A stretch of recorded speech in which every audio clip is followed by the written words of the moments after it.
नमस्कार दोस्तों, आपका वेटिंग स्टेज में स्वागत है। चलिए मैं आज आपसे ऊपर वाले की बनाई सबसे अद्भुत चीज हमारा मस्तिष्क, हमारा ब्रेन के बारे में थोड़ी बातें करते हैं। Our thought, feelings, emotions, actions, reactions all are controlled by the human mind. ये हमारा मस्तिष्क जो सिर्फ 1.5 kg का होता है। 1.5 kg means just 2% of the total body weight, average body weight. But इसकी एपिटाइट बहुत बड़ी है, इसकी भूख बहुत ज्यादा है। Our mind consumes about 20% of oxygen which we inhale. At the same time our mind, our brain consumes about 20% of blood which our heart pumps। हम सारे दर्दों को, हम सारे पेन्स को अपने ब्रेन में ही महसूस करते हैं। पर आपको जान के आश्चर्य होगा कि ब्रेन का अपना कोई पेन नहीं होता। इवन ब्रेन को काटने पर भी इंसान को दर्द का एहसास नहीं होता। Our brain controls every activity of the human body, both the external as well as internal. It regulates both voluntary as well as involuntary actions. The main communication system of our body is called the central nervous system and the brain communicates through neurons. हमारे मस्तिष्क का शारीरिक विकास, physical development करीब 5 साल की उम्र तक 100% हो जाता है। इसके उपरांत ब्रेन कोई नया सेल प्रोड्यूस और रिप्रोड्यूस नहीं करता है। If brain loses some cells, it's lost forever. 35 साल की उम्र के बाद हम प्रतिदिन करीब 1000 सेल्स खो देते हैं। But you must know, brain cells का हमारे इंटेलिजेंसिया से कोई लेना देना नहीं है। द इंटेलिजेंसिया, हमारी बुद्धिमत्ता सिर्फ 2 बातों पर निर्भर करती है, the number of functional neurons and the number of dendrite connections in the brain. जब हम अपने मेंटल कैपेसिटी को चैलेंज करते रहते हैं ना, तो हमारे न्यूरॉन्स फंक्शनल होते हैं। अगर हम अपने मेंटल कैपेसिटी को चैलेंज करना बंद कर दें तो हमारे न्यूरॉन्स नॉन फंक्शनल हो जाते हैं। For its very important the learning process. ज्ञान प्राप्त करने की प्रक्रिया निरंतर चलती रहनी चाहिए। अगर ये शिथिल पड़ गया तो आप समझो, सिंपल सा है कि किसी में जो बच्चा एक जो स्कूल ड्रॉप आउट है, जब वो स्कूल ड्रॉप आउट हो जाता है और उसकी पढ़ाई लिखाई या कोई भी ऐसी लर्निंग की प्रक्रिया, शिक्षा प्राप्त करने की, किसी भी सीखने की प्रक्रिया बंद हो जाती है, तो इसी परिस्थितियों में ही डलनेस एंड डम्पनेस डेवलप होता है। सो ये हमेशा याद रखना चाहिए कि आप चाहे उम्र के किसी भी पड़ाव पे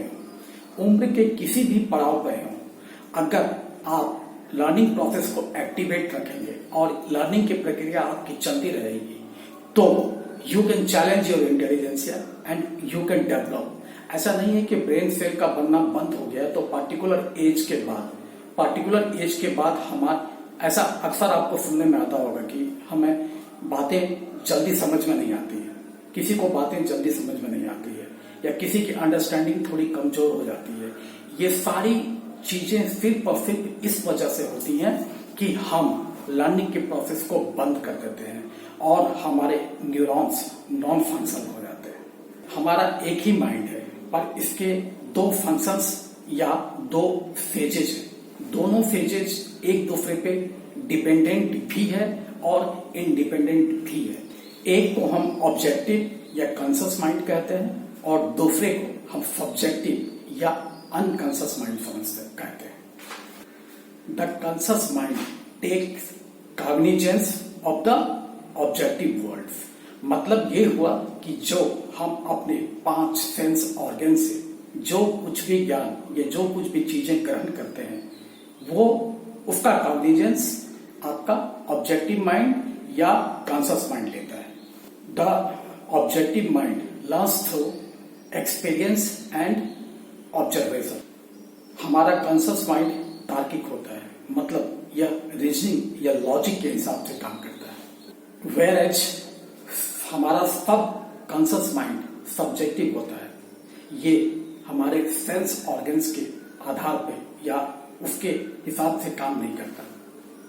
आपका सब कॉन्शियस माइंड इमोशनल होता है और सब कॉन्शियस माइंड तब एक्टिव होता है ना जब आपका कॉन्शियस माइंड इनएक्टिव होता है, या आप ये कहो कि सुसुप्त होता है या सो रहा होता है। Conscious mind is controlled by the suggestions. आपका सब कॉन्शियस माइंड कभी भी आपसे आर्ग्यूमेंट नहीं करता, पर ये हमेशा इस बात का ध्यान रखता है कि आपकी इच्छाएं पूरी हो। आपका सब conscious mind is like a soil, मिट्टी के जैसा है। आप जो जिस तरह का भी बीज इस पे उगाना चाहें आप उगा सकते हैं। As the computer software is programmed in the same way, subconscious mind is also programmed. Your subconscious mind is programmed by the experience, environment and belief. Your subconscious mind is like a lens through which you try to see the world. Although you must know the real world may be quite different from that very world which your subconscious mind is seeing. Look, when you abuse or slap someone, what will happen?